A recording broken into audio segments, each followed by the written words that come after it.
Hey everybody, this is Christopher Kelly, Managing Producer of Entertainment for NJ.com, joined once again by our food dude, Pete Genovese, who is on his epic, endless-seeming quest to find New Jersey's best bar. Pete, you're holed up in a hotel room there and drinking coffee. Drinking coffee. It's like you're in a hostage situation. It feels that way. Where you are entering the home stretch Yes. of your visits. We have been visiting 60 semifinals. Where do we stand?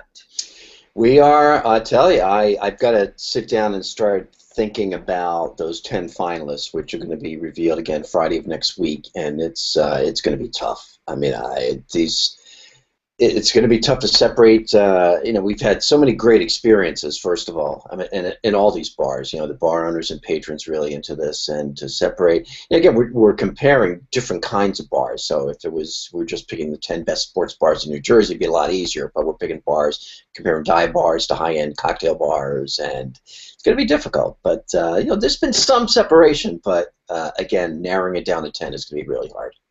What the last week you've been doing sort of 3 bars a day. Mm-hmm. How are you keeping the energy alive? Like this is a trying test. Right here. It's all about the caffeine. Sure. Yeah, no, it's just a long day. We get back to the hotel at night and just I literally, I think half the nights I've been here I don't remember actually hitting the pillow. It's been sort of that thing like I wake up in the morning like, okay, yeah, I must have fallen asleep at some point. So it's been like that, and then get up in the morning, write the story again, and maybe try to go for a run, although today was one of my sensible days. I did not go outside. It was pretty just cold. Yeah, it was just windy. But yeah, I think last week I was a little flagging for some reason, energy-wise, yawning during the day, which I don't do at work or otherwise, and but this week I seem a little bit. I think maybe because the end is, we see the light at the end of the tunnel, and there, some more drinks at the end of the tunnel. And sure. Yeah. So we see the light at the end of the tunnel. How many bars are left? Like 10 or 15? Just 5, 15, 16. I think we have 5 more nights: Thursday, Friday, Saturday. Visited nearly 45 bars in about 2.5 weeks. Do they blur together?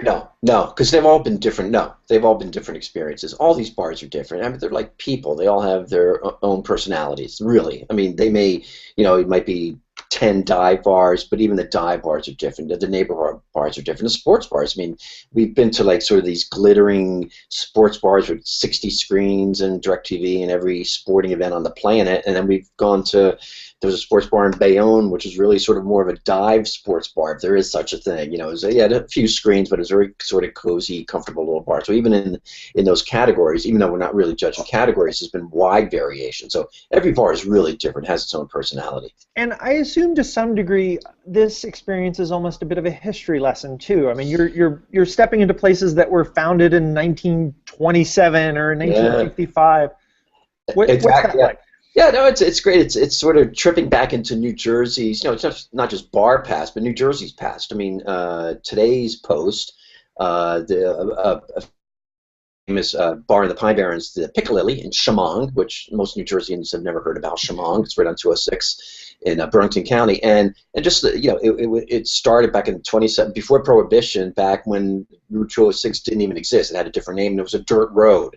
So it really has nothing to do with bars, but it's sort of, and I try to get some of that in the stories. It isn't just a report, on each bar. Here we are, we went here, we drank this. I try to get a little history of the bar and the area in there where it's necessary. So I get a little color of New Jersey, because we're road tripping around New Jersey, bar hopping, but also more importantly road tripping and seeing a lot of the state and all 21 counties. So it's been fun that and I assume to some degree you can really kind of learn about the character of a community by going to one of its most popular bars. Actually, the bar, I mean, I would say, I was of the mind all these years that the diner, I wrote a book about diners, the diner was sort of the community gathering place for New Jersey. I mean, we have more diners than any other state, and the diners where you met people, you ran into people, heard the latest gossip, but you can make an argument for bars. There are certainly more bars than diners in New Jersey, And this is where, and all walks of life. It isn't just all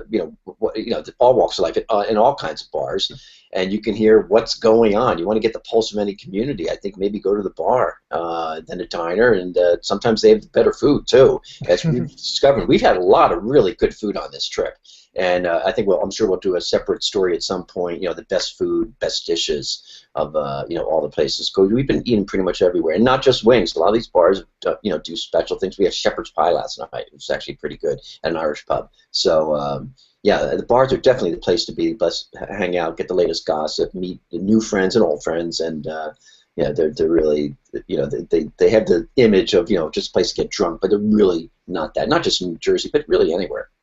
Take us inside this final stage of the judging. So you have 4 or 5 more days worth of visiting. I assume there are some places in your head that are real standouts at this point. And yes, there. We Saeed, my photographer, our photographer. We've gone a couple days ago. We what are your favorite places? What are my favorite places? And we agreed on a few of them. Like I said, we still have, again, 15, 16 bars, so the field is still open. But there are a couple that I'm fairly confident will make the 10. I'm not going to reveal anything or even where they are, but again, one or two of those surefire ones could fall off depending on what we hit, in the next 5 days. So again, without revealing anything, are there any connections among the shore things? Are there things that those places do exceptionally right compared to other places, or a character that they possessed that some of the other semifinalists don't? I would think the one thing that patrons, the regulars, how enthusiastically they talk about this place, how much they kind of sell the place. Mm-hmm. Of course, the owner is going to give us his or her spiel. It's going to be, see how wonderful my place is. But I think you get a sense just hanging out. Again, we spend about an hour and a half in each place hanging out. You sort of get the feel of the place and talking to the patrons, how much they are just into the place, how important this place is. It's more than just a place to get drunk. Again, I can't emphasize that enough. In all these bars, the 10 finalists, it isn't just who's got the most beer or who sells the most Miller Lite or something like that. It's that sense of connection that the patrons have to this place. And we're finding out a lot of these bars really, practically all the bars are really involved in their community, which is, fundraisers and, benefits. When somebody, passes away or somebody's sick, they, take up a collection on the bar. So it's really great to hear. You hear like churches and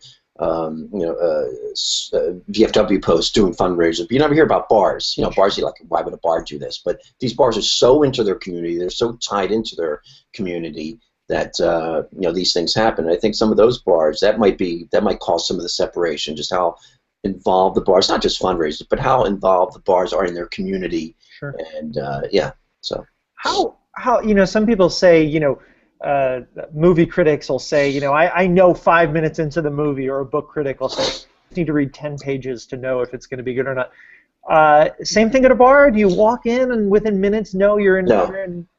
No, I definitely disagree. I mean, some bars take a little while to grow on you.